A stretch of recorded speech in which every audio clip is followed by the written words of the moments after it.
Hello everyone and welcome to my YouTube channel genius expert. तो आज हम लोग पढ़ेंगे study of the paintings of the Bengal school. ठीक है, तो ये रहा आपका चैप्टर 7। ठीक है, फुल मार्क्स पब्लिकेशन में। तो पहला है आपका जर्नीज एंड। ठीक है, तो चलिए इसको शुरू करते हैं। नया चैप्टर शुरू हो गया है, तो चलिए। तो यहाँ पे बेसिकली पहले फिगर दिखा दें। चलिए देखिए फिगर क्या है। एक कैमल है, ठीक है, और ये जो है स्लीपिंग जैसा लग रहा है। ठीक है, और मतलब उस पोजीशन में क्या है, यहाँ पर लेटा हुआ है। ठीक है, अब ये जो है सिर्फ इतना देख कर तो हम लोग यही समझ पाएंगे, है ना।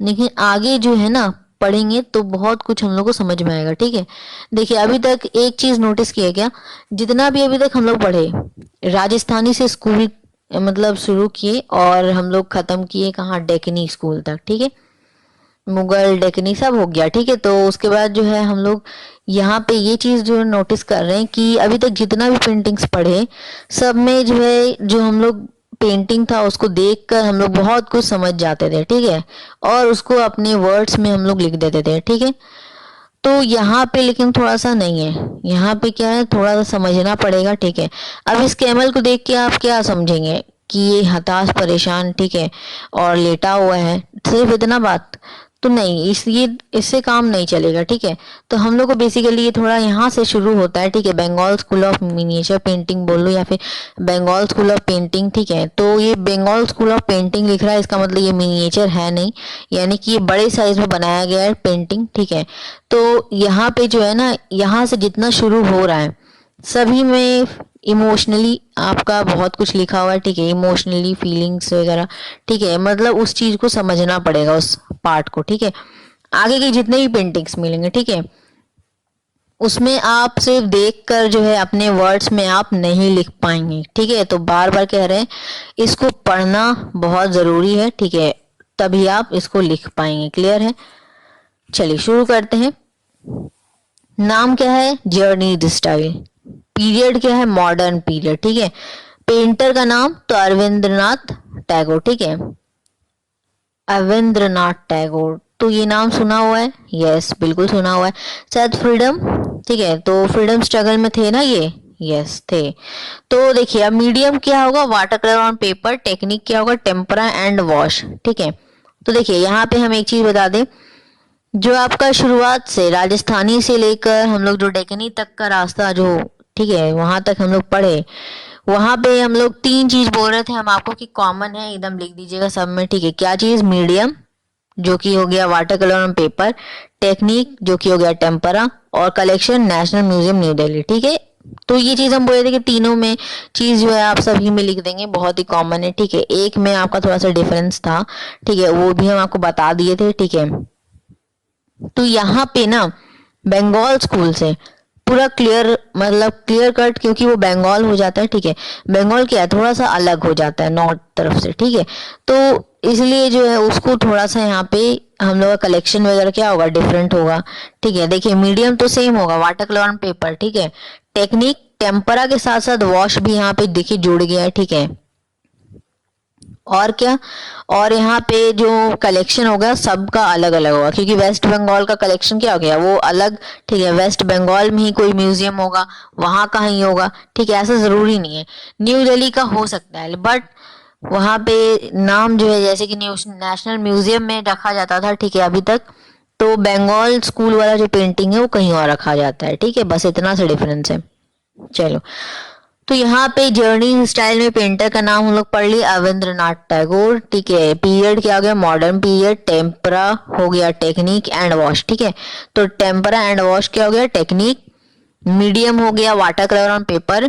कलेक्शन हो गया national gallery of modern art. ठीक है, और न्यू दिल्ली में है ये। ठीक है, चलिए, तो सिरसा क्या है, 1937 एडी। पढ़ते हैं अब हम लोग डिस्क्रिप्शन, बीच में आपको पेंटिंग फिर से शो करेंगे, पढ़ने के बाद क्या कुछ समझ में आया। ठीक है, और लास्ट में पेंटिंग को दिखाते हुए पूरा समराइज कर देंगे। ठीक है, चलिए, तो सबसे पहले तो आपको बता दें इसमें दो पार्ट किया हुआ है, ठीक है। दो पार्ट कैसे, तो यहाँ पे पहले तो आपको इस पेंटिंग के बारे में बहुत कुछ लिख रहा है, ठीक है, बहुत कुछ लिख रहा है। उसके बाद फिर आपको उस आर्टिस्ट के बारे में जो है अरविंद्रनाथ टैगोर, ठीक है, उनके बारे में बहुत कुछ लिख रहा है, ठीक है। तो उस तरीके से ये थोड़ा सा चैप्टर जो है थोड़ा लंबा हो जाता है, ठीक है, बट उतना भी लंबा नहीं है, ठीक है, छोटा ही है। आपके बुक जिनके पास होगा उनको पता होगा, ठीक है, छोटा ही है, ज्यादा बड़ा नहीं है, ठीक है। चलिए डिस्क्रिप्शन पढ़ते हैं। तो this painting with the tempera and a wash technique of water colour was painted by the Arvindranath Tagore in 1937 AD, having been published in the Bengal magazine प्रवासी, ठीक है। प्रवासी क्या है, एक मैगजीन का नाम है, उसमें जो है इस पेंटिंग को क्या किया था, छापा गया था, मतलब एक मतलब छपवाया गया था। क्लियर है। अच्छा आगे देखिए, this great creation of the art god recognizing the first time in this picture has been shown a camel with yellow brown color and a massive goods laden on his back tied with the cords shown in the by the proper combination of the blue, black, brown and yellow color. The temperament in, ठीक है, तो देखिए the temperament and the sufferings of the weak, tired, hungry and a trusty camel has been shown, ठीक है, listless body by his half opened eyes as journey's end, ठीक है। देखिए इसमें जो है ना सब समझने वाला, ठीक है, चीज है लिखा हुआ। देखिए सबसे पहले तो डिस्क्रिप्शन में लिख रहा है कि ये जो पेंटिंग है टेम्परा एंड वॉश टेक्निक से जो है वाटर कलर ऑन पेपर, ठीक है, उसके ऊपर बनाया गया है। इस पेंटिंग को पेंटेड बाय अरविंद्रनाथ टैगोर, ठीक है। और क्या यहाँ पे डेट लिखा हुआ है, ठीक है, 1937 एडी में इस पेंटिंग को पेंट किया गया था। ये सबसे पहले पब्लिश हुआ था बंगाल के मैगजीन में, ठीक है, प्रवासी, ठीक है, वहां पे उस मैगजीन में ये सबसे पहले छापा गया था, ठीक है, इस पेंटिंग को। इसमें क्या कुछ दिखाया गया है, इसमें बहुत ही ज्यादा क्रिएटिव वर्क किया गया है, ठीक है। इसको मतलब वर्क ज्यादा नहीं है, लेकिन इसमें जो बातें हैं ना, जो इमोशंस इसमें डाली गई है वो काफी बड़ी है, ठीक है। तो यहाँ पे डाला क्या गया है, इमोशंस क्या है, ठीक है। तो देखिए यहाँ पे सबसे पहले बताया गया है कि जो ये आर्ट है, ठीक है, फॉर द फर्स्ट टाइम, ठीक है, ये रिकॉग्नाइज किया गया प्रवासी मैगजीन में, ठीक है, बंगाल के प्रवासी मैगजीन में। इसमें दिखाया गया इस पिक्चर में एक कैमल है, ठीक है, जो कि येलो और ब्राउन कलर का, ठीक है, उसका कलर है, ठीक है, उसके बॉडी का कलर। और बहुत सारा जो है गुड्स, यानी कि जो बोझा होता है ना, मतलब वो जो क्या करता है अपने जो बैक ऑफ द कैमल के ऊपर लादा हुआ है, ठीक है। और वो क्या कर रहा है, बिल्कुल जो है मतलब क्या हो गया, पूरी तरीके से थक गया है, ठीक है, जो कि उसके बैक में बंधा हुआ रस्सी से, कॉर्ड से, ठीक है। वो क्या है, प्रॉपर ओरिएंटेड कॉम्बिनेशन के साथ दिखाया गया है इसमें, ठीक है। Black colour, blue colour, brown और येलो, ये चार कलर का मिक्सअप करके उसको पेंटिंग में जो है गुड्स को उसको कलर किया गया, ठीक है। जो टेम्परामेंट यहाँ पे दिखाया गया है या सफरिंग्स, ठीक है, उस कैमल का दिखाया जा रहा है कि बहुत ही थका हुआ है, क्या है, बहुत ही ज्यादा प्यास उसको लग रहा है, ठीक है, बहुत ही कमजोर हो गया है और भूख भी उसको मतलब बहुत ज्यादा हंग्री है, भूख भी लग रहा है, ठीक है। तो वो सब एकदम लीस्टलेस बॉडी, यानी कि अब वो एकदम एक कदम भी आगे नहीं बढ़ सकता, ठीक है, उस तरीके से बिल्कुल लीस्टलेस बॉडी को यहाँ पे दिखाया गया है, ठीक है, कि आंख भी बिल्कुल क्या है, हाफ ओपेंड है, मतलब आधा खुला है, ठीक है। और मतलब ऐसा लग रहा है कि अब उसका एकदम अंत निकट आ गया है, इस तरीके से लग रहा है, इसीलिए यहाँ पे लिखा है जर्नीज एंड, ठीक है। देखिए अब आगे पढ़ते हैं। The massive load laden on his back is the symbol of the ultimate exploitation and the tyranny by his owner. Nevertheless, the animal wants to be remain faithful to his owner. Therefore, with all the his might and the courage, he tries to stand up again. To clarify the camel's thin mane and image, the painter was, ठीक है, तो यहाँ पे देखिए the painter was has given the stones beneath him with the shade of blue color in the background through the proper combination of the red, yellow and brown colors. The painter has shown the real feeling redness in the atmosphere desert at the time of the sunset. ठीक है, तो ये पूरा painting के बारे में हम लोग अभी पढ़ लिए। ठीक है, अब इस पैराग्राफ को समझते हैं क्या है। देखिए, ये जो लोड दिखाया गया है, जो उसके ऊपर लादा गया है पीछे, ठीक है, कैमल के पीछे, तो ये सिंबल है, किस चीज का सिंबल है? एक्सप्लॉयटेशन का। ठीक है, तो यहाँ पे वर्ड यूज किया गया अल्टीमेट। अल्टीमेट एकदम अंत, मतलब अब उससे पार नहीं हो सकता, बहुत ही मैक्सिमम वैल्यू, ठीक है, उसको बोल सकते हैं हम लोग। तो बहुत ज्यादा यहाँ पे उस कैमल को यहाँ पे क्या किया गया, जो लोड दिखाया गया उसके बैक में, ठीक है, उस वो सिंबल है किस चीज का? एक्सप्लॉयटेशन का। बहुत ज्यादा अपार जो है एक्सप्लॉयटेशन उसके साथ हुआ है। ठीक है, और ट्रैनी जो कि उसके ओनर के द्वारा, ठीक है, यानी कि देखते हैं ना, ओनर्स लोग क्या करते हैं, जो जितना वो ढो सकता है, ठीक है, जितना वो काम कर सकता है उससे अधिक जो है उसके ऊपर लाद दिया जाता है, ठीक है, बोझ, ताकि वो क्या करे, मतलब उसका काम अपने फायदे के लिए। ठीक है, तो यहाँ पे और क्या होता है, साथ ही साथ उसको भोजन वगैरह ठीक से नहीं देना। ठीक है, ये सब हम लोग बहुत सारे स्टोरीज में पढ़े हैं ना कि मतलब भूखे रहते हैं, ठीक है, खाना पानी अच्छे से नहीं दिया जाता है, ठीक है, और उससे काम बहुत करवाया जाता है, ठीक है, तो जानवरों से। तो वही इस चीज को यहाँ पे कह रहा है कि घोर एक्सप्लॉयटेशन, ठीक है, उसके साथ बहुत ज्यादा नाइंसाफी हुआ है। ठीक है, और उसके साथ इसीलिए यहाँ पे पहले वर्ड भी यूज किया गया था कि वो कैमल किस किस चीज से सफर कर रहा है? वीक, ठीक है, बहुत ज्यादा कमजोर पड़ गया है, टायर्ड, बहुत ज्यादा थक गया है, हंग्री, बहुत ज्यादा भूख लग रहा है, और प्यासा भी है। ठीक है, तो थ्रस्टी भी है। ठीक है, पहले ही बार में इस चीज को कह दिया था। ठीक, तो यहाँ पे बेसिकली कह रहा है कि ये घोर एक्सप्लॉयटेशन के साथ हुआ, ठीक है, ट्रायनेरी हुआ, ठीक है, इसके ओनर के द्वारा। साथ ही साथ यहाँ पे सिर्फ उसी के लिए नहीं, यहाँ पे वर्ड यूज कर रहा है कि जो एनिमल है, जितने भी एनिमल्स हैं, सभी अपने अपने जो है ओनर्स के लिए। तो उसी बात को यहाँ पे कह रहा है कि सभी जानवर क्या होते हैं, अपने अपने ओनर के प्रति बहुत ज्यादा फेथफुल होते हैं। ठीक है, तो यहाँ पे कह रहा है कि the animal wants to be remain faithful to his owner. ठीक है, हमेशा वो फेथफुल रहना चाहता है, लेकिन यहाँ पे इस कैमल को क्या मिला? घोर निराशा और क्या? एक्सप्लॉयटेशन। ठीक है, पूरी तरीके से मिला। ठीक है, तो यहाँ पे जो कैमल है इसको क्लैरिफाई कर रहा है कि कैमल दिस मेन, ठीक है, यहाँ पे जो कह रहा है कि इस इमेज में जो दिखाई दे रहा है, ठीक है, इसमें जो है पेंटर क्या किए हैं, स्टोन्स बनाए। ठीक है, स्टोन्स बनाए उसके पैरों के नीचे। ठीक है, तो स्टोन्स बनाए, शेड किए ब्लू कलर से, ठीक है, और येलो कलर से या ब्लू कलर से, तो सिर्फ ब्लू कलर से। ठीक है, पूरा जो है वो स्टोन को क्या किए हैं, उसके बीनीट यानी कि उसके पैरों के नीचे क्या किए, मतलब वहां पर शेड किए ब्लू कलर से। जो बैकग्राउंड दिखेगा उसमें प्रॉपर कॉम्बिनेशन है बहुत सारे कलर्स का। क्या क्या? तो रेड, येलो और ब्राउन, ये 3 कलर्स का कॉम्बिनेशन देखने को मिलेगा।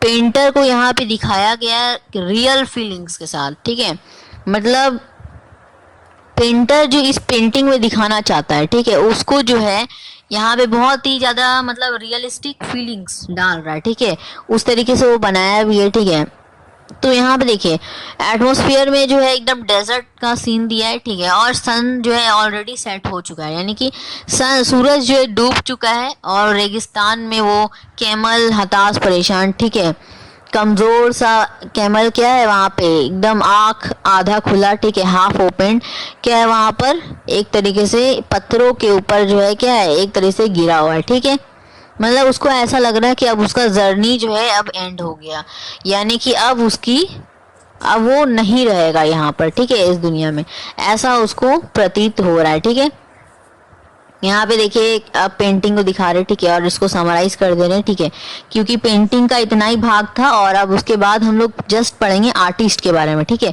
आर्टिस्ट के बारे में पढ़ेंगे, क्या कुछ वो पेंटिंग बनाए अपने जीवन काल तक, ठीक है, और कौन कौन से फेमस हुआ उनका पेंटिंग, ये सभी बातें, ठीक है, हम लोग देखेंगे।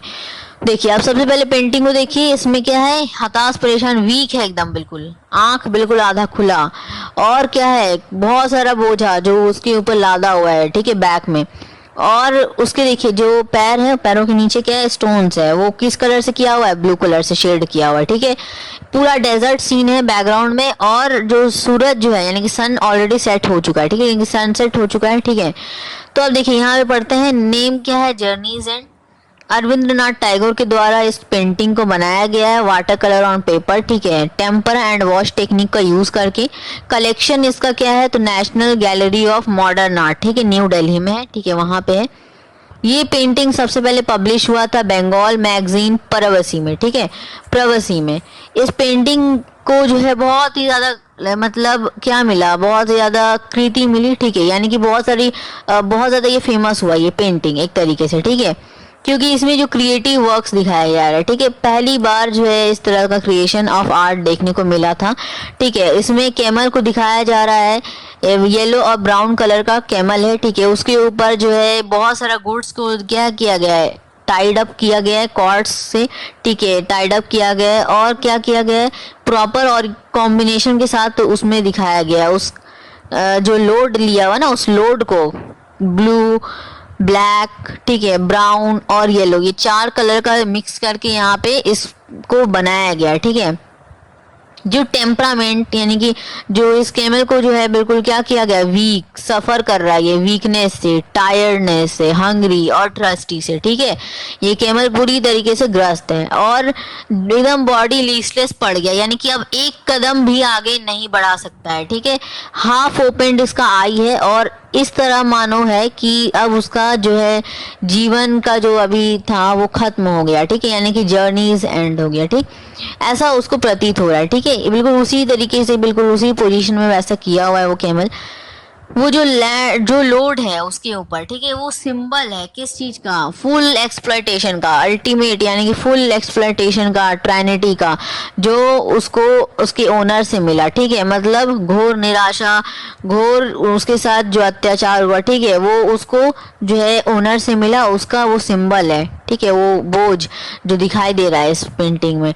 नेवरथलेस यानी कि कभी नहीं इस तरह होना चाहिए, ठीक है।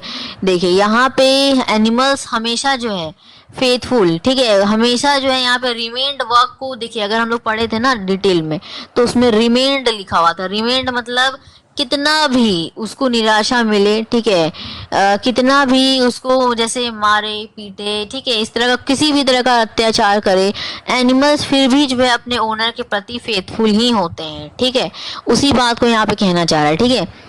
तो वही यहाँ पे वही कह रहा है कि जो एनिमल्स हैं कितना भी उसके साथ जो है अत्याचार हो, एक्सप्लॉयटेशन हो, फिर भी वो क्या करते हैं, फेथफुल होते हैं अपने ओनर्स के प्रति, ठीक है, उस काम को करते हैं, ठीक है। तो देयरफॉर यहाँ पर जितने भी मतलब इसको कैमल के किस चीज के लिए दिखाया जाए, करेज, ठीक है, एक हिम्मत है इस कैमल में कि वो एक कदम और आगे बढ़ाना चाहता है, ठीक है, और उस काम को करना चाहता है, ठीक है। तो इसीलिए लिखा था यहाँ पे कि ट्राइज अप अगेन, ठीक है, to tries to stand up again, यानी कि दोबारा वो खड़ा होना चाहता है, पूरी कोशिश अपना पूरा दम, ठीक है, लगा रहा है वो। तो इसमें जो है सिर्फ एक घोर निराशा हम लोग को देखने को नहीं मिलता है, इससे हम लोग को एक चीज और सीखने को मिलता है इस कैमल से, क्या कि इसके पास बहुत ज्यादा करेज है, ठीक है, कि वो एक कदम मतलब वो चलना चाहता है, वो उठ खड़ा होना चाहता है, ठीक है, करेज है इसके पास, ठीक है, बहुत ज्यादा। अब देखिए और इस कैमल में क्या दिखाया गया, क्या कुछ की जो इमेज है ना उसमें इसमें स्टोन्स को बनाया गया, ठीक है, विनीत हिम मतलब उसके पैरों के नीचे जो है यहाँ पे स्टोन्स को बनाया गया ब्लू कलर से शेड करके, ठीक है, और उसके बैकग्राउंड में जो है पूरा प्रॉपर कलर दिया गया है, ठीक है, रेगिस्तान का, ठीक है, यानी कि पूरा एटमॉस्फेयर डेजर्ट का दिखाया गया है, रियल फीलिंग एकदम दिया है डेजर्ट का, ठीक है, रेडनेस एकदम दिखाई दे रहा है, ठीक है, और वो जो टाइम है ऐसा लग रहा है वो सनसेट का टाइम है, ठीक है, क्योंकि वो सूरज में एक तरह का लालिमा जैसा जो है रेडनेस जो है दिखाया गया एटमॉस्फेयर में, जिससे लगता है, प्रतीत होता है कि वो सनसेट को यहाँ पे दर्शाया जा रहा है, ठीक है। तो यहाँ पे कॉम्बिनेशन क्या क्या है, रेड, येलो और ब्राउन कलर, ठीक है, उससे जो है बैकग्राउंड में पेंट किया गया और साथ ही साथ रेडनेस को दिखाया गया, रियल फीलिंग दिया गया है डेजर्ट को, ठीक है। यहाँ पे इतना ही था, ठीक है। अब आर्टिस्ट के बारे में पढ़ते हैं, अरविंद्रनाथ टैगोर के बारे में। अरविंद्रनाथ टैगोर, ठीक है, तो अरविंद्रनाथ टैगोर जो है बॉर्न हुए थे अगस्त 7 1871 में, बहुत ही फेमस, ठीक है। टैगोर बहुत ही ज़्यादा फेमस हुए क्योंकि वो एक फैमिली से बिलोंग करते हैं। कौन से फैमिली से? तो जोधा जोधा सन को, ठीक है, ये फैमिली का नाम है, ठीक है। तो यहाँ पे लिखा गया है in a famous Tagore family at Jorasanko, ठीक है, इन कैलकाटा नाउ कोलकाता। देखिए बताए ना, बहुत सारे नामों का क्या हो गया है, चेंज हो गया है। जैसे पाटलिपुत्र का पटना हो गया, ठीक है, मद्रास का फिर नाम चेंज हो गया। उसी तरह यहाँ पे जो है कैलकाटा का नाम आपको पता होगा, पहले कैलकाटा था, वो चेंज होके आपके मतलब टाइम में कोलकाता हो गया, ठीक है। तो बेसिकली ये कोलकाता में रहते थे, ठीक है, उनके फैमिली, ठीक है, जोधा सन को, ठीक है, उनके फैमिली में से ये फेमस थे टैगोर, ठीक है। उन वो जो है अपना पूरा जीवन, ठीक है, मतलब वो डेलिकेट कर दिए थे आर्ट के लिए, ठीक है। वो बिल्कुल अपने दादाजी जैसे थे, ठीक है, अपने पापा जैसे थे और अपने बड़े भाई जैसे थे। मतलब क्या कि वो जो है ना अपने जो जीवन था मतलब आर्ट में ही ज़्यादातर गुजारते थे, ठीक है, मतलब आर्ट, उनको पेंटिंग करना बहुत पसंद था। वो आर्ट ही ज़्यादातर वो क्या करते थे, बनाते थे। और आप शायद सुने होंगे नेशनल जो फ्लैग है, ठीक है, उनसे रिलेटेड कुछ बातें, ठीक है, कुछ ऐसा हिंट मतलब आपको दे रहे, ठीक है, कि अरविंद्रनाथ टैगोर का बहुत ज़्यादा रोल रहा था उस पेंटिंग को बनाने में। किस में? भारत माता। क्या हम सही बोल रहे हैं? भारत माता का जो पेंटिंग था वो कौन बनाए थे? चलिए, जिनको पता है कमेंट करेंगे, नहीं पता है तो सर्च मारेंगे, ठीक है, क्लियर है। लेकिन हम इसका जवाब नहीं बताएंगे क्योंकि इसका जवाब ऑलरेडी आपको मिला हुआ है, ठीक है। चलिए, तो अब जो है यहाँ पर कह रहा है कि ये जो है बिल्कुल डेलिकेटेड है, ठीक है, आर्ट के ऊपर, ठीक है, बिल्कुल अपने दादा जैसे, अपने भाई जैसे, बड़े भाई जैसे यानी कि भैया जैसे, ठीक है, और अपने पापा जैसे, ठीक है। तो ये जो है टाइम था, ये दौर था जब इंडियन आर्ट और ट्रेडिशन जो है उस वक्त आया था, ठीक है। उस वक्त आया था मतलब लोग जो है उसको नज़रअंदाज करते थे, आर्ट को उतना वैल्यू नहीं देते थे, ठीक है। लेकिन जब ये पेंटिंग्स वगैरह बनाने लगे तब आर्ट धीरे धीरे क्या हुआ, अपने धीरे धीरे उस टाइम पर आने लगा, ठीक है। तो it was a time when both the Indian art and the tradition was declining due to the mis propaganda of the Britishers, ठीक है। तो मतलब उस टाइम पर था आर्ट उतना चरम सीमा पे नहीं था, लेकिन वो धीरे धीरे और खत्म होने लगा। था तो कम, अब उसमें भी जो है प्रॉब्लम्स होने लगा ब्रिटिशर्स को, ठीक है। उनका प्रोपेगेंडा बहुत ज़्यादा मिस प्रोपेगेंडा था, यानी कि बहुत ज़्यादा खराब उनका प्रोपेगेंडा था ब्रिटिशर्स का, कि वो जो है आर्ट को क्या करने लगे, धीरे धीरे डिक्लाइन होने लगा उनकी वजह से, ठीक है। क्योंकि उन देखिए आपको पता होगा फ्रीडम स्ट्रगल के दौरान जैसे प्रेमचंद्र वगैरह जो लिखते थे कहानियां, ठीक है, उससे लोग जागरूक होने के लिए लिखते थे। वो प्रेमचंद्र वगैरह, जितने प्रेमचंद्र के अलावा और भी कुछ कुछ थे, ठीक है। तो जो कहानी जो लिखते थे लेखक थे, तो वो क्यों लिखते थे? ताकि लोग जागरूक हो। कविताएं लिखते थे, ठीक है, कवि क्यों? ताकि लोग जो है जागरूक हो, उनको पता चले कि ब्रिटिशर्स हमारे साथ क्या कर रहे हैं, ठीक है, हमें जागरूक होना है और तभी जाके वो स्वतंत्र होगा हमारा देश, ठीक है, ऐसा था। तो इसीलिए जो है उस टाइम पर अब आर्ट भी जो है क्या करता था, वो इस तरीके का पेंटिंग बनाते थे, ठीक है, जिनसे लोग जागरूक हो, जिनसे लोगों को ऐसा लगे कि हम को मतलब उस पेंटिंग को क्या होगा, किसी भी पेंटिंग को देखकर आदमी समझने की कोशिश करता है, समझने के बाद उसको अगर समझ में आ जाए तो उसी वही तो हो गया उनका, ठीक है। तभी तो उनका पेंटिंग क्या होगा, का आधार बनेगा। अगर किसी को समझ में नहीं आएगा तो वो पेंटिंग किस काम का, है ना। तो इसीलिए जो है उसको मैगजीन्स वगैरह में क्या करते थे, वो पब्लिश कराते थे, ठीक है। और ये पेंटिंग भी जो है उसी तरीके का है ना, जिसमें कि एकदम हताश परेशान, ठीक है, एकदम वीक टायर्ड, बहुत ज़्यादा अत्याचार हो रहा है उसके ओनर्स के प्रति, ओनर्स जो है अत्याचार कर रहे हैं उसके अमल के साथ। ये सब कुछ बिल्कुल उसी तरीके का जो है दर्शा रहा है, समझाने की कोशिश कर रहा है लोगों को, ठीक है। फ्रीडम स्ट्रगल के दौरान इस तरह का पेंटिंग्स बहुत सारे बनाए जाते थे और इसीलिए जो है जिस तरह लेखक और कवि पर रोक लगाया जाता था, इस तरह के कवि कविताएं कहानियां को लिखने से, उसी तरह आर्ट में भी यहाँ पे रोक लगाया जाता था। ब्रिटिशर्स के द्वारा, ठीक है, द्वारा कि इस तरह के आर्ट्स को नहीं बनाना, और इसी वजह से धीरे धीरे आर्ट क्या हो रहा था, खत्म होना जा रहा था, ठीक है।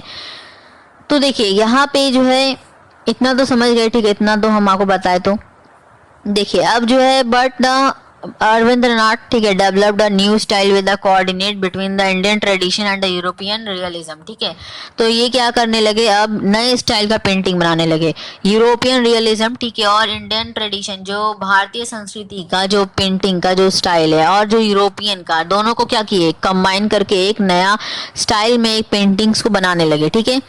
तो जो रिजल्ट इससे क्या मिला कि उसको जो है उस स्टाइल ऑफ पेंटिंग को क्या नाम दिया गया, modern Indian style of painting, ठीक है। तो इसका जो है ये फायदा हुआ, ठीक है, क्या हो गया, वो बहुत ज्यादा फेमस हो गया modern Indian style of painting के नाम से, ठीक है। उसको लोग रिकॉग्नाइज करने लगे, ठीक है, लोग उसको पहचानने लगे उससे।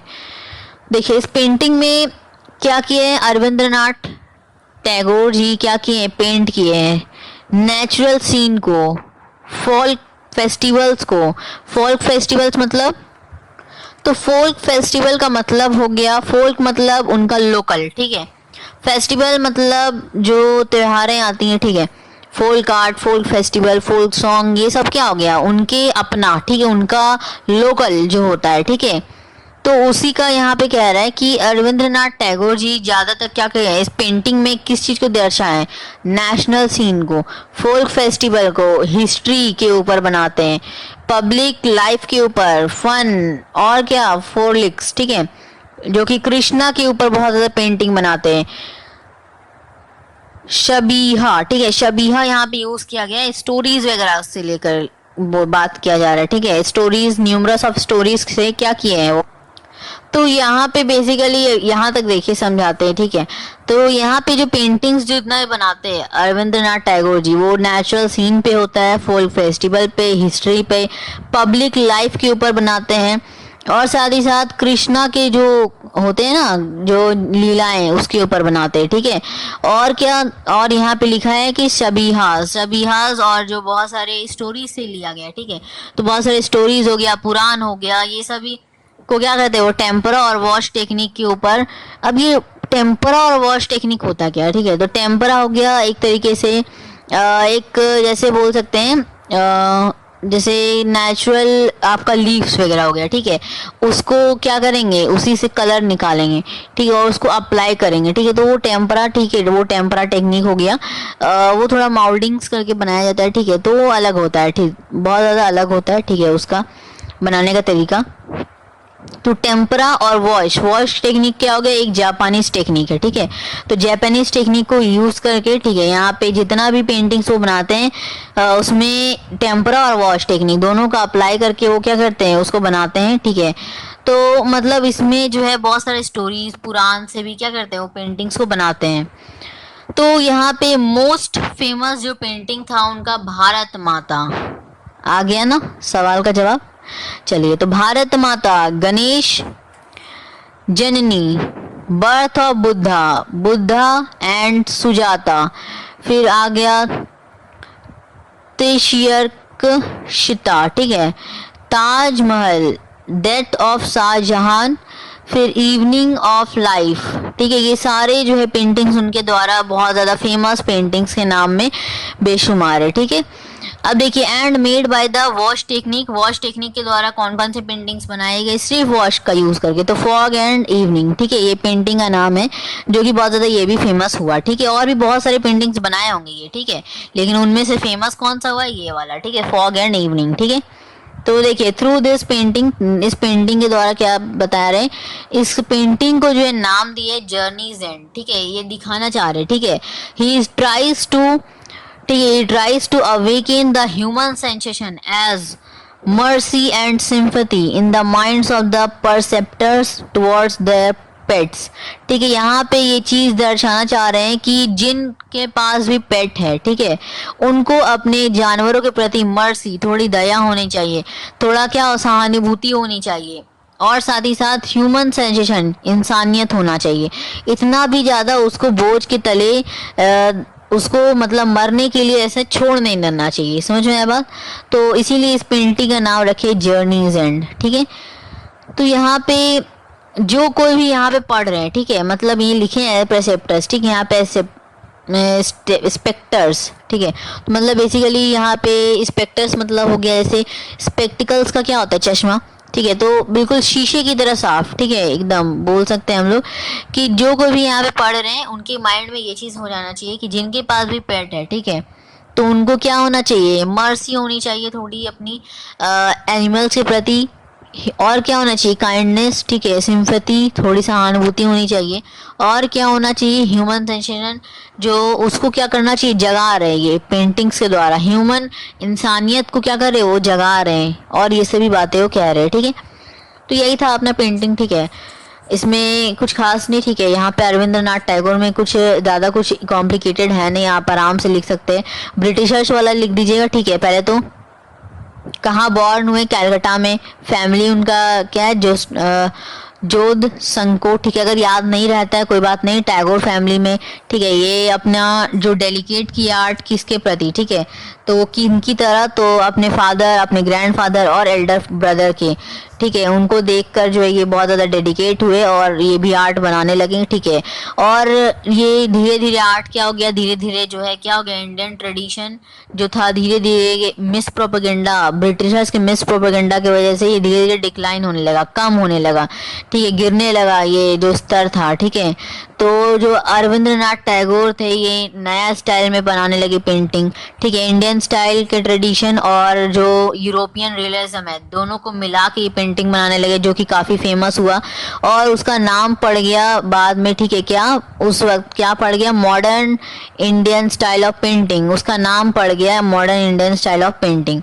इस पेंटिंग में रविंद्रनाथ टैगोर बहुत सारे फोक फेस्टिवल्स दिखाए हैं, नेचुरल सीन दिखाए हैं, पब्लिक लाइफ के ऊपर बनाए, पुरानास, ठीक है, पुराण्स के ऊपर बनाए हैं, फिर आपका कृष्णास के ऊपर, ठीक है, बहुत सारे लगभग स्टोरीज, न्यूमरस ऑफ स्टोरीज के ऊपर ये पेंटिंग्स को बनाए हैं, ठीक है, वॉश और टेक्निक का यूज़ करके, वॉश और टेम्परा टेक्निक का इस्तेमाल करके, ठीक है, वॉश क्या होता है, एक जापानीज टेक्निक है, ठीक है।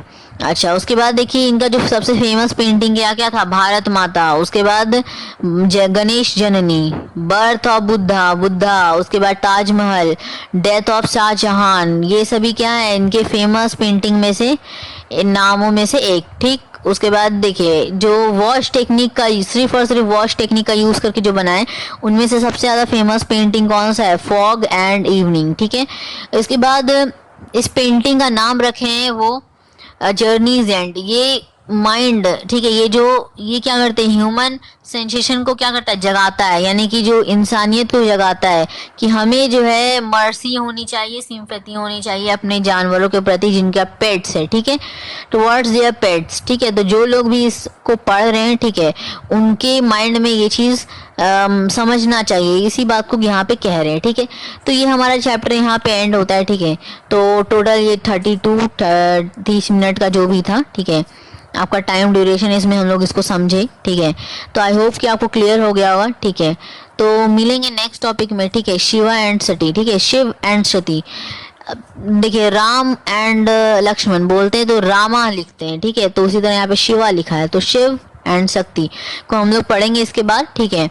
तो आई होप कि आपको समझ में आएगा, देखिए समझ में आएगा तो लाइक कर दीजिएगा, ठीक है, सब्सक्राइब फॉर मोर वीडियोस, ताकि नेक्स्ट वीडियो जो आने वाली हो आप सबसे पहले देख पाइए, तभी होगा जब आप रेड बटन सब्सक्राइब पे क्लिक करेंगे, साथ ही साथ बगल में बेल आइकन दे रखा होगा उसको प्रेस कर दीजिएगा, ठीक है, इससे क्या होगा आपको नोटिफिकेशन मिलेगा और जो आगे की नेक्स्ट वीडियोस आ रही हैं वो आप सबसे पहले उसको देख पाएंगे, ठीक है।